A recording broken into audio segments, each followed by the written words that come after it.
안녕들 하십니까? 네, 안녕하십니까. 아시는 것처럼 전 세계에 이어서 새 세계에 들어와서까지 우리나라의 고유한 영토인 독도를 강탈하려는 그 일본 반동들의 그 악랄한 책도에 더욱 집요하게 계속되고 있지 않습니까? 그와 관련해서 얘기를 나누자고 여러분들과 이렇게 자리를 같이 했습니다. 그럼 이 시간에는 먼저 일본 반동들의 독도 강탈 책동의 검은 속심이 무엇인가 하는 이 문제를 놓고서 얘기를 좀 나누자고 합니다. 네. 본 문제에 들어가기에 앞서 독도에 대한 이해를 바로 가지는 데 도움을 주기 위해서 독도의 자연지리적 환경에 대하여 제가 먼저 간단히 얘기하자고 합니다. 다 아시는 것처럼 독도는 우리나라의 제일 동쪽에 자리 잡고 있는 섬입니다. 화면에서 보는 것처럼 독도는 육지로부터 즉 경상북도 울진군 죽변리 용추갑으로부터 약 218km 떨어져 있고 울릉도로부터는 그 남쪽 끝인 간룡말에서부터 남동쪽으로 약 87.4km 정도 떨어져 있습니다. 그 독도의 그 절대적 위치는 북위 37도 14분, 동경 131도 52분 되는 곳에 위치하고 있습니다. 행정구역적으로는 현재의 그 경상북도 울릉군 울릉읍 독도리에 속해 있습니다. 본 것처럼 그 독도는 비교적 큰 섬인 동도와 소도를 비롯해서 모두 89개의 섬으로 이루어져 있습니다. 이렇게 많은 섬들로 이루어져 있기 때문에 독도 주변 수역은 마치 다도해를 방불케 합니다. 네. 저 어떻습니까? 이 독도는 그 화산섬인 것으로 알고 있는데 그럼 그 모양새는 어떻게 볼 수 있겠습니까? 그 독도의 그 모양새에 대해서는 이미 해양 지질 전문가들에 의해서 구체적으로 밝혀졌습니다. 독도는 그 백두 화산과 같은 지질 시대에 그 여러 차례 그 화산 분출에 의해서 울릉도와 함께 생겨난 그런 그 화산섬입니다.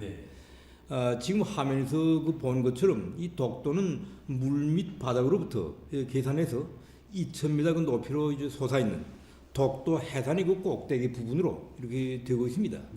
이것이 그 바닷물이 없다고 볼 때의 그 독도 해산 형태인데, 이 독도 해산은 크게 세 개의 덕으로 이렇게 그 이루어져 있습니다. 그 중에서 이제 두 개는 바닷물 속에 잠겨져 있고, 그 한 개가 꼭대기 부분이 바다 물면 위에 이제 솟아 있는데, 바로 이것이 한 쌍의 자매섬, 다시 말해서 동도와 서도로 불리고 있는 독도입니다.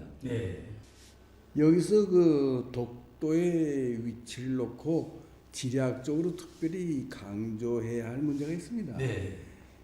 다시 말해서 독도가 자리 잡고 있는 위치만 놓고 봐도 독도는 누구도 부인할 수 없는 우리의 신성한 영토라는 것입니다. 저 보시는 것처럼 독도에서 울릉도까지의 거리가 87.4km, 그러니까 약 47.2마일 정도 되는데, 그 밖에 안 되는 반면에 독도에서 일본 섬인 옥기섬까지의 거리는 157.5km, 즉 85마일입니다. 이렇게 됩니다. 이것은 그 독도에서 일본의 옥기섬까지의 거리가 독도에서 우리의 울릉도까지의 그 거리보다 거의 2배 정도 멀다는 것을 보여줍니다. 이것만 봐도 독도가 우리 수역에 위치한 섬이라는 것이 아주 명백하지 않습니까? 그렇습니다. 그 사실이 그런데도 일본이 독도를 저들 따위라고 우겨대는 것이야말로 눈 감고 아웅하는 격이 생업지에 불과한 것이 아니겠습니까? 그렇습니다. 그러면 일본이 왜 독도를 강탈하려고 그처럼 집요하고 또 악랄하게 놀아대고 있는가 하는 바로 그것입니다. 그것은 한마디로 말해서 그 독도를 그 해외 팽창 야망을 실현하는 데 써먹을 이런 보루로 만들자는 데 있다고 이렇게 볼 수 있습니다. 다 아시는 것처럼 과거 일제는 그 조선에 대한 식민지적 독점권을 노리고 벌린 그 로일 전쟁 때부터 조선 봉건 왕조를 강박해서 그 일본 영토와 그 조선 반도를 연결하는 이런 군사적 거점이 하나로서 울릉도와 함께 독도를 지정하고 이 지역을 이 군사 요새로 전배시켰습니다. 네. 이렇게 돼서 그 지금 그 지도에서 그 보시는 것처럼 말입니다. 일본 본토와 오키섬, 또 독도와 울릉도, 그리고 조선의 북부 지역을 연결하는 그 해저 전선을 설치했습니다. 그리고 울릉도와 독도에 그 해군 막루를 세우는가 하면 또 독도에는 군함들의 그 포탄 보장을 위한 이런 저탄고까지 만들어 놓았습니다. 네. 그렇습니다. 일본의 해평창 야망은 이 오랜 역사가 지난 지금이 와서도 이 더욱더 이제 커지고 있습니다. 이 새 세기에 들어서만도 일본은 이 지난날의 해외 침략 역사를 아시아의 여러 나라와 이 민족들을 위한 이 그 무슨 정의수호 전쟁의 역사로 이렇게 이제 미화분석하고 있고, 이 이른바 평화헌법을 뜯어고쳐 일본의 침략 무력의 해평창을 이 합법화하려고 하고 있습니다.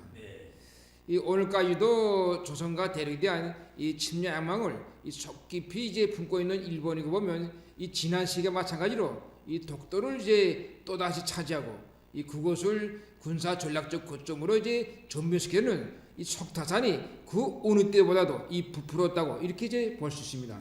네, 그러니까 이 일본 반동들이 독도 강탈 그 속심은 단순히 그 영토 분쟁적인 성격을 그 벗어나 가지고서 대동아 공영권의 그 옛 꿈을 또 다시 그 이루어보려는 그러한 그 침략적 본성에 근원을 두고 있다고 이렇게 말할 수 있지 않겠습니까? 네, 그렇습니다. 네, 그리고 일본이 독도 강탈을 통해서 노리는 다른 하나의 속심이라고 하면 경제적 리권을 챙기자는 데도 있다고 이렇게 볼 수 있습니다.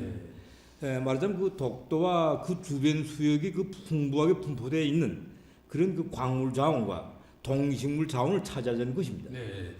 그런 말입니다. 이 독도 이 수역 주변에는 대체로 어떤 자원들이 있다고 볼 수 있겠습니까? 네. 네. 그 독도와 그 주변의 그 수역에는 여러 가지 그 지하 자원과 생물 자원들이 풍부합니다. 예, 보는 것처럼 그 대표적인 그 광물 자원으로서는 린비료의 원료로 되는 린산염 광물 분포 면적이 그 독도 주변 수역에 13만 2,200평방미터가 됩니다. 그리고 그 천연 가스 자원인 그 독도 주변 바다에 약 6억 톤 정도 이렇게 매장되어 있는 것으로 알려져 있습니다. 또 독도에는 동식물 자원도 풍부합니다. 그 여러 가지 그 물고기와 함께 전복이라든가 해삼, 또 소라, 송게, 그리고 문어와 물개를 비롯한 여러 가지 그 바다 동물들이 대단히 많습니다. 특히 그 독도는 그 물개의 소식지로 그 유명한데 일제가 우리 조선을 강점한 초기 5년 동안에만 해도 그 5만 마리나 되는 그 물개를 약탈해 갔다는 그 사실 하나만 놓고 봐도 거기에 그 물개 자원이 얼마나 풍부한가 하는 것을 잘 알 수 있습니다. 예, 독도 수역이 말이죠. 그렇죠. 네, 그렇게 놓고 보면은 결국 일본이 군사적으로뿐 아니라 경제적 측면에서 자기의 그 사활적인 이해관계로부터 출발해서 독도 강탈 책동에 그 그토록 집요하게 매달려 왔다고 말할 수 있지 않습니까? 네, 그렇습니다. 그래서 그 돌이켜 보면 그 일본의 독도 강탈 야망은 그 일본 반동들의 그 고유한 그 침략적 본성이 변하지 않은 것과 함께 또 제2차 세계 대전 후에 그 일본을 재생시켜서 아시아 침략의 그 돌격대로 써먹으려는 이러한 그 미제의 책동으로 해서 되살아나게 되었다고 이렇게 말할 수 있습니다. 네. 그래서 일본이 그 전후에 독도 문제인 이른바 그 다케시마의 규성 문제를 들고 나오게 된 이런 배경에는 그 바로 이러한 그 일본의 그 내부적 근원과 함께 또 미제의 그 적극적인 비호가 있었다고 이렇게 말할 수 있습니다. 네. 그런데 그 독도에 다케시마라는 그 일본식 이름을 붙인 것부터가 그 강도적 행위가 아닙니까? 그렇습니다.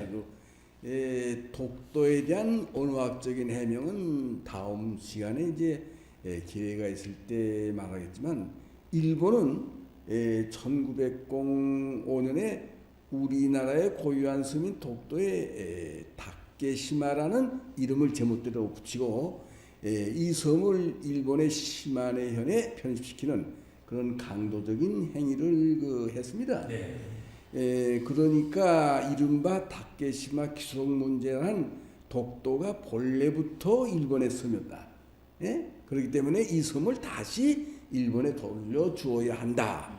이렇게 들고 나오는 강도적인 문제인 것입니다. 물론 이러한 책도 그 부당성으로 해서 실현되지는 못했지만은 여기서 물러서지 않고 일본 반동들은 그 후에 범죄적인 이른바 이 남조선 일본 회담을 통해서 그 목적을 기어이 이루어 보려고 온갖 책동을 다 하지 않았습니까? 네. 옳습니다. 이 남조선 일본 회담은 1951년부터 1965년 사이에 이 7차례나 열리는데 여기서 이제 일본은 처음에 독도가 과거 일본의 섬이었다고 이렇게 이제 집요하게 이제 주장하다가 이 내외의 이제 항의로 이 타결될 수 없게 되자 마지막 무렵에 이 회담의 막뒤에서 이 남선계라든가 이 밀담의 방법으로 이제 해결하라고 이렇게 이제 꾀하셨습니다. 네, 그렇습니다. 그 당시 그 남조선 게레도당과 벌린 밀담과 또 비밀 각서 교환을 통해서 그 일본은 어리석게도 이 독도를 남조선 일본의 해군과 공군의 그 공동 군사 연습장으로 만들고 그 바다 물면 위에 드러나 있는 그 독도의 그 부분을 완전히 그 폭파해서 없애버리기로까지 합의했댔습니다. 그러나 이 범죄적인 흉계도 내외의 그 강력한 반격에 부딪혀서 실천 행동에는 옮기지 못했습니다. 이렇게 되자 일본은 1990년대 이후에 들어와서부터는 말입니다. 이 이른바 이 독도 문제를 국가 정책으로 또 올리고 그것을 공식적으로 이 법화하려고 책도 하면서 독도 강탈 책동의 도수를 점차적으로 더 높여오지 않았습니까? 네, 그렇습니다. 그 일본 반동들이 독도 문제를 아무리 법적으로 공식화하려고 해도 그 위법성, 이 불법성은 절대로 감출 수 없습니다. 그렇죠. 일본 반동들은 최근 10여 년 사이만 해도 이 독도 문제를 일본 의회와 시마네 현 의회의 안건으로 무려 150여 차나 이제 논의했습니다. 그런가 하면 일본은 2000년대 이후부터는 이 독도 문제를 가지고 이제 10대 외교 지침의 하나로까지 부상시켜서 10여 개 나라 말로 된 소책자까지 만들어서 이렇게 내돌리면서 맹렬한 외교 공세를 벌였습니다. 다른 한편 중학교 역사 교과서에도 이제 이 독도가 분쟁 영토인 것처럼 서술하던 이런 종전의 태도를 완전히 바꿔서 일본이 영토라고 이렇게 공공연하게 서술하는 대로 이렇게 나가고 있습니다. 네, 정말 이런 사실들은 오늘날 일본의 이 독도 강탈 야만이 이전 시기에 비해서 극히 도발적이고 공개적인 것으로 한층 더 강화돼서 매우 엄중한 지경에 이르렀다는 것을 똑똑히 보여주고 있지 않습니까? 네, 그렇습니다. 그래서 현식이 일본의 독도 강탈 책동의 특징을 말하면 말입니다. 1990년대 이전 시기에는 주로 역사적 또 법률적 견지에서 상대방과 제3자에게 이른바 증명시키는 이런 방법으로 독도에 대한 영유권을 주장했다면 오늘날에 와서는 독도에 대한 일본의 이른바 영유권을 기정사실화 해가지고 그것을 법적으로 고착시키는 이런 책동에 매어 달리고 있는 바로 그것입니다. 그래서 일본의 강도적인 영토 강탈 속심이 날을 따라 더욱 오그라들고 있는 이런 엄중한 사태 하에서 우리는 독도가 우리 민족 고유의 영토라는 것을 세상에 더욱 똑똑히 알려줄 이런 필요가 있다고 이렇게 생각됩니다. 그렇습니다. 독도가 우리 민족 고유의 신성한 영토로 된다는 것은 역사 문헌적으로나 지리학적으로 그리고 또 언어학적 및 법률적 전제에서 놓고 봐도 그 근거가 명백하다고 말할 수 있지 않습니까? 네, 그렇습니다. 그럼 그 문제들에 대해서는 다음 시간들에 계속 얘기를 나누기로 하고 오늘은 여기서 마치겠습니다.